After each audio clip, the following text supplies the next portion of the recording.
Mamelodi protested peacefully from early this morning. A group of people from Atteridgeville blocked roads, bent tires, and threw stones. They also, without authority to do so, marched on the central business district, where they were dispersed after there was a confrontation with another group, apparently consisting of non-South Africans. This march follows periodic violence and looting over the past week. Law enforcement acted speedily in arresting 136 people over the past 24 hours during stabilizing operations. They were arrested in connection with various crimes, including the looting that took place in Atteridgeville and Pretoria West this morning. We would like to thank all law enforcement officials deployed today and over the past week for professionally fulfilling their constitutional mandate to maintain peace, safety, and stability. Despite the challenges associated with crowd management, they have exercised maximum restraint at all times, while at the same time minimizing disruptions and containing violence. The South African Police Service would like to add our voice to that of the President, His Excellency President Jacob Zuma, and other government officials in calling for calm and tolerance. We also caution those engaging in violent and unlawful acts that the law enforcement agencies of this country will not tolerate such conduct and will act within the confines of the law to bring those responsible to book. Those who are inciting violence will also face criminal prosecution. It is disturbing to note that fake news, false messages, and hoax messages and videos are being circulated in an irresponsible manner via social media. Last night, a video of a crowd sharpening dangerous weapons was circulated as having taken place in Hillbrow yesterday, when it had in fact been filmed in Durban in 2015. All must take responsibility for safety in South Africa and refrain from being part of the problem by spreading false messages and promoting panic. We will want to call upon all, particularly our communities in the affected areas of Tshwane, to work together with the South African Police Service in bringing the situation back to normality. The situation may be exaggerated by some for their own gain. At this stage, the situation remains under control, and we hope that all of those that came to the CBD to express their grievances will be allowed to proceed to their respective destination without interfering with all other law-abiding citizens of our country. I thank you all. Thank you very much, General. We'll take a round of questions. We'll take 3 at a time. If you can identify yourself and if you can kindly stick to the topic of the day. Could I have a show of hands, please? Yes, I'll take 1, 2, 3.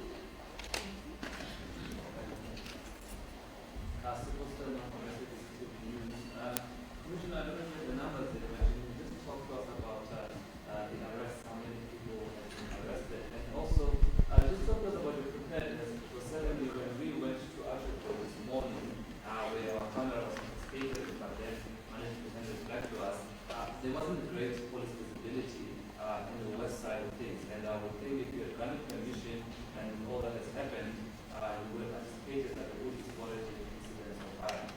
Just how could it be? Thank you. Hi, Malungelo Boy from eNCA. Commissioner, in terms of these arrests, did police recover any weapons, in fact, and give us a sense that the people that were arrested were both South Africans and also foreign nationals as well? Thank you. just around Reuters, I also want to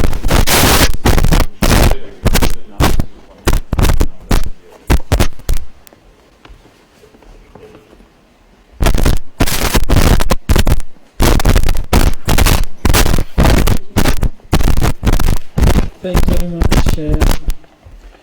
Peter, let me start with your question. I have just noted the numbers over the 24-hour period, 136 people that have been arrested. And maybe quickly to Malungelo, I am unable to confirm with you how many of those that have been arrested are South Africans and how many of them are not South Africans. That information will be processed as we continue to process those that have been arrested. Weapons, I'm not aware specifically of any weapon that was confiscated during this process. Arrest, I've already spoken with. Preparedness, we yesterday communicated the statement from the net joints, which suggested that as law enforcement agencies, as the cluster, our plans are in place to manage the situation. But you'll know that when this march was planned, it was primarily planned by the people in Mamelodi, the concerned people of Mamelodi. It was never an issue that was going to come from Atteridgeville. Of course, at some point it became clear that you have not only Mamelodi people participating, there were people from Atteridgeville, also from Soshanguve and so on. Just before I came here, I was at Marawastad. Some of the people that were there raising issues are actually coming from around Sunnyside and the CBD. We would have prepared for the march, and that's why we were able to contain the situation in the city. You would have noted that in Atteridgeville, they started much earlier and even disrupting those that would have wanted to come to the march by blocking roads, and taxis were not operating freely in that particular area. But this is a challenge when you deal with an issue that affects not only a single community but many other communities. And you are in your plan anticipating that you will have some instances where the situation crop up that you will have to deal with on the ground. Thanks. Thank you, General. I'll take another round, starting with Barry, and then I'll take four. There, and there. Thank you. Good afternoon, General. Barry Bateman, Eyewitness News. I refer to the statement that was issued last night by the NAT joints, and one of the clear messages sent from the SAPS and the authorities was that there will be a zero-tolerance approach to any criminality, and this would be, it simply wouldn't be tolerated. Yet this morning we saw, and you said it yourself, these illegal marches gathering in Atteridgeville, blocking roads, conducting blatantly criminal conduct. These people were then escorted, they started moving on their own, they started moving towards Pretoria CBD. Instead of being stopped, it was the police who escorted them into the CBD, which ultimately they ended up in Marawastad, where we had the confrontation. So where in that conduct or the facilitation of the movement from Pretoria West to the CBD is there any, it's clear tolerance of criminal behaviour? So please could you explain that from the SAPS's perspective? And the other side, this march, this legal march, it wasn't a march against crime, it wasn't a march against drugs or prostitution, it was a march against immigrants. That's who we are marching against, plainly on the documentation they've been. How was this march even granted permission in the first place? Thank you. Okay, thank you. Just a follow-up, similar to the because we have seen in the incidents of looting in national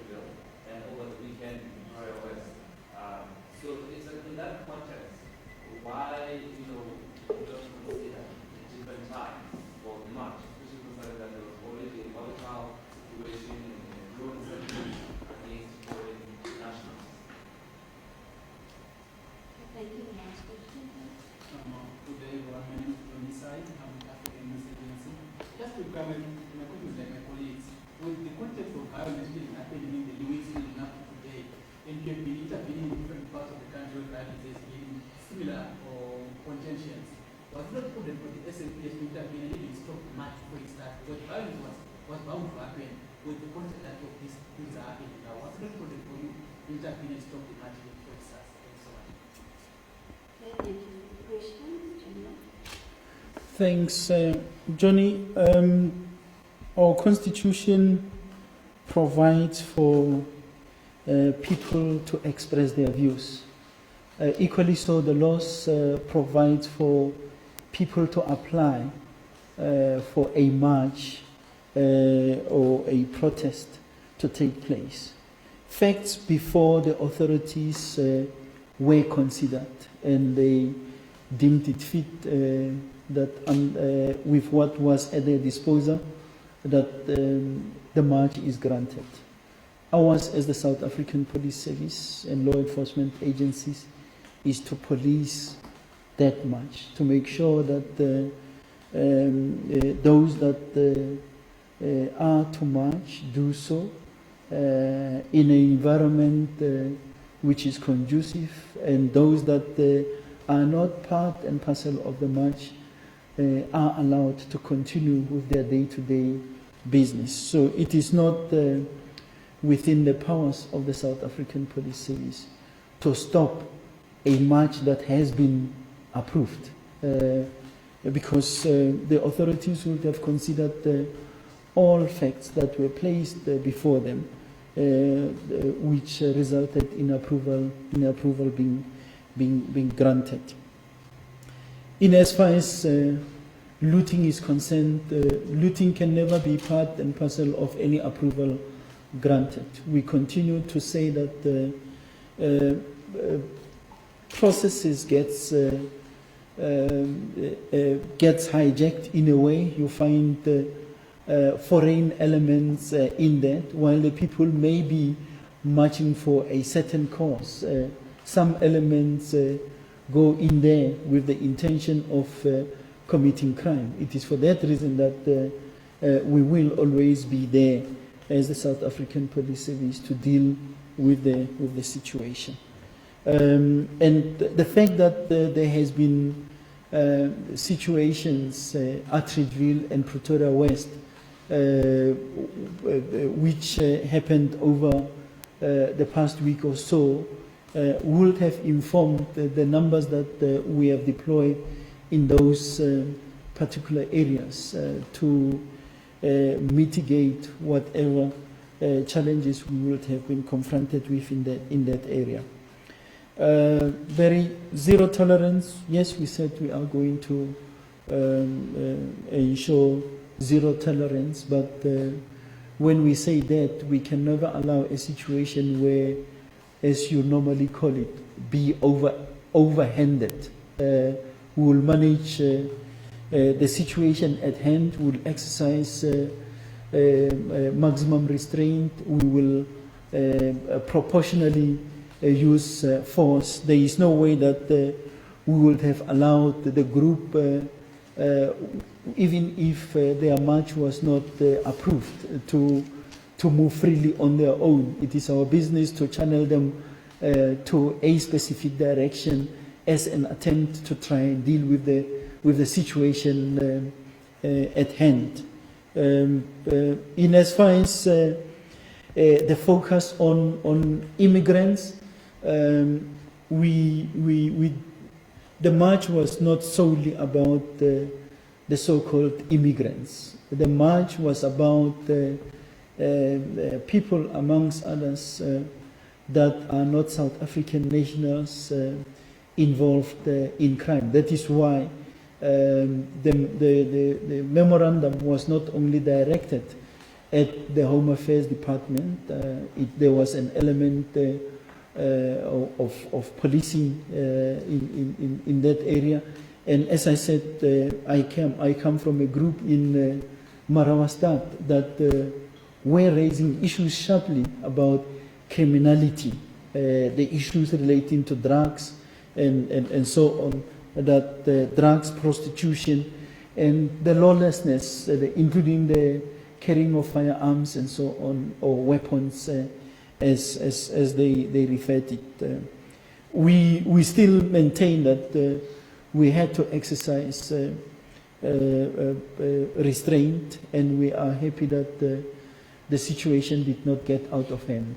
If you were in Maravastad, you would have seen those two groups. Our observation was that they were growing in numbers, but also the emotions were running a little bit high.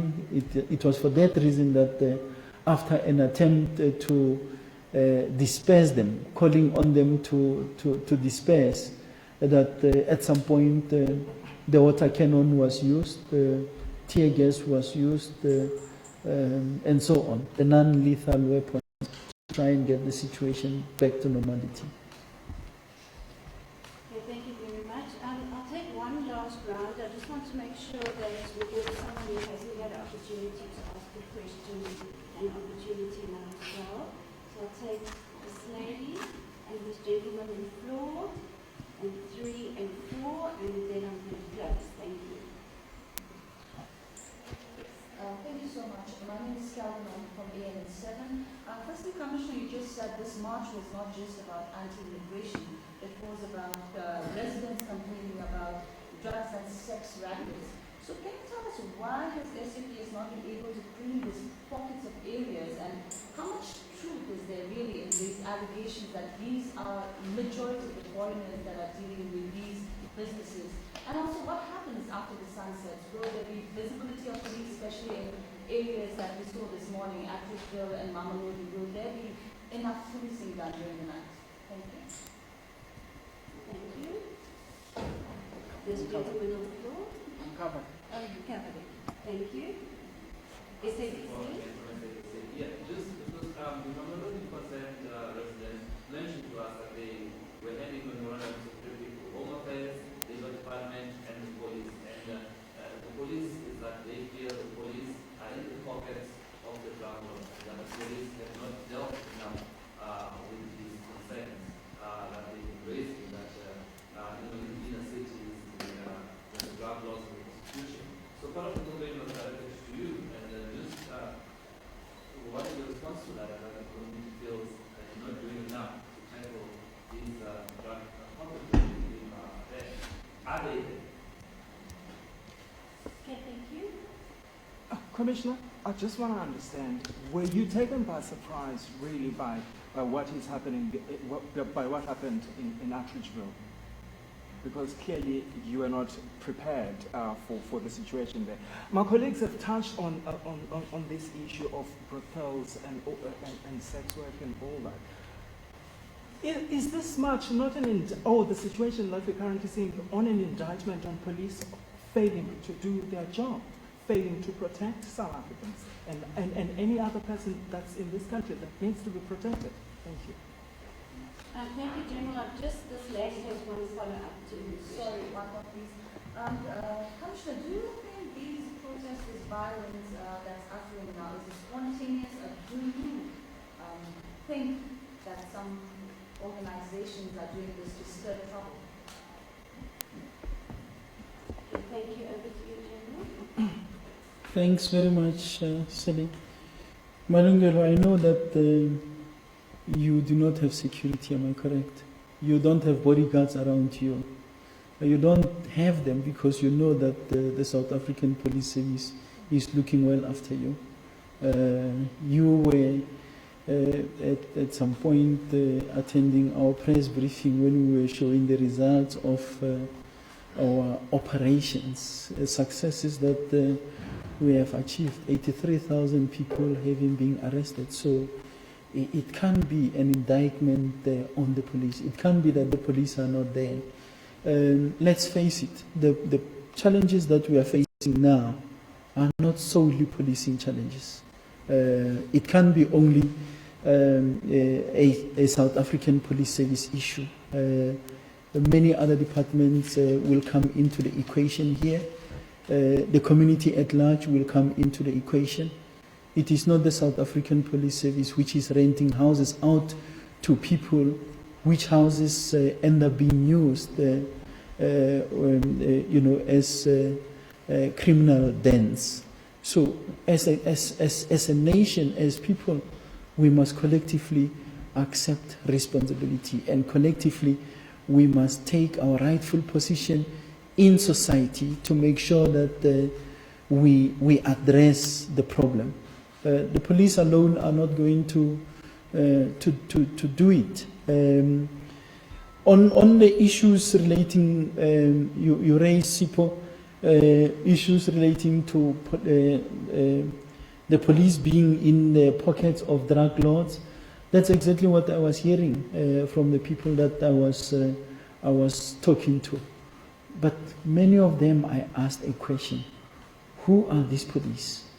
Any form of identity.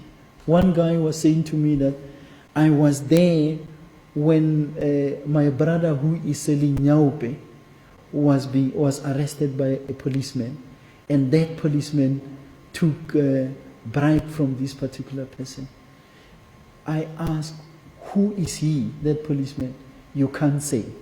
Now I'm being told that a police vehicle comes in. Now I'm asking, if you don't know the person, just give me the registration numbers of that vehicle, because we have a way of finding out who was at the time driving that vehicle.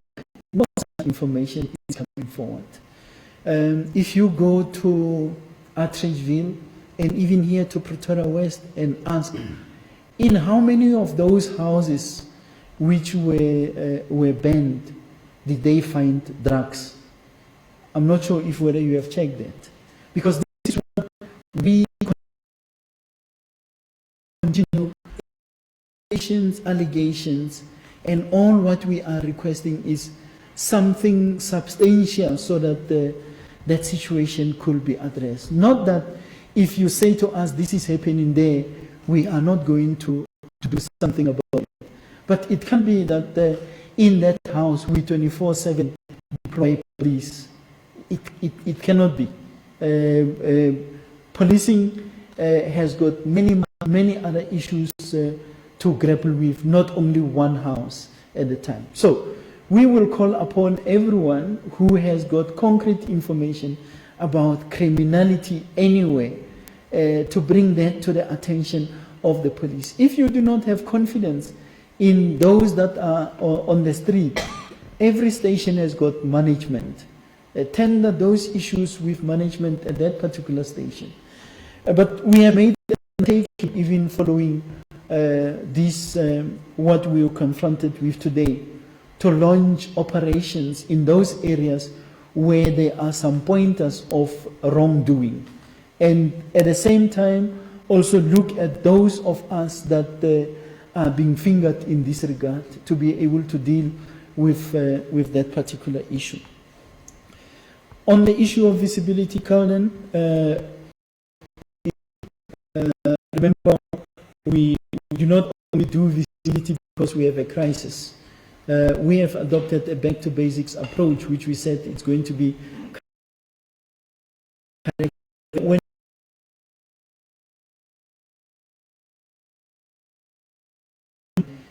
policing operations. So we are going to do exactly that, that we deal with what is there in the communities. Yeah, I think I've taken care of your issues. Thank you very much. Okay, thank you very much, General, and thank you to the panel and everybody being there.